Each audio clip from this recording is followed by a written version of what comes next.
parlez de l'islam radical en disant que, et vous avez de légitimité pour en parler, vos amis sont morts, Cabu, Wolinski, vous avez des pages très belles d'ailleurs sur ces deux martyrs, au fond, de la liberté d'expression.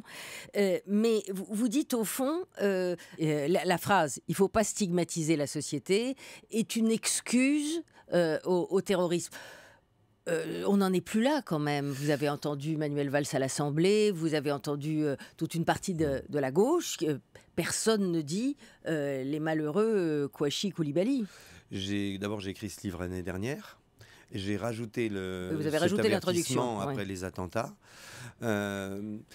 Oui, Manuel Valls a fait un discours tout à fait construit et un beau discours à l'Assemblée nationale. Enfin, l'ensemble de la gauche, personne ne s'est trouvé derrière les terroristes. Sûr, mais une fois qu'ils commettent leurs crimes, on les lâche.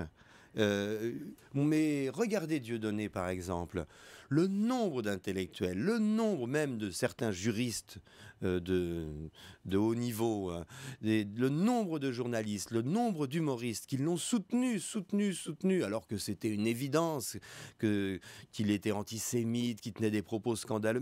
Mais enfin, avec des métaphores, des machins, il a fallu vraiment qu'il fasse monter Forisson sur scène et qu'il tienne des propos nazis pour qu'il le lâche jusqu'au dernier moment. Alors quand ils passent la ligne, on les lâche. Mais tant qu'ils ne passent pas la ligne, on les soutient. Tout ça est insupportable.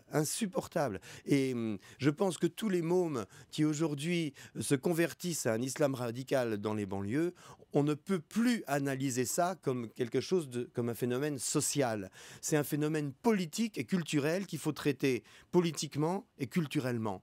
Mais on ne va pas dire c'est la faute à la société.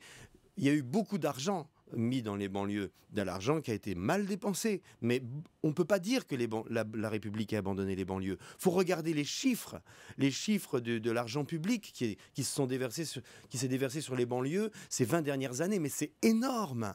Oui, en masse, mais le résultat, c'est qu'il y a un chômage plus grand. Parce qu'on a voulu le traiter socialement. Mais il fallait le traiter culturellement et politiquement.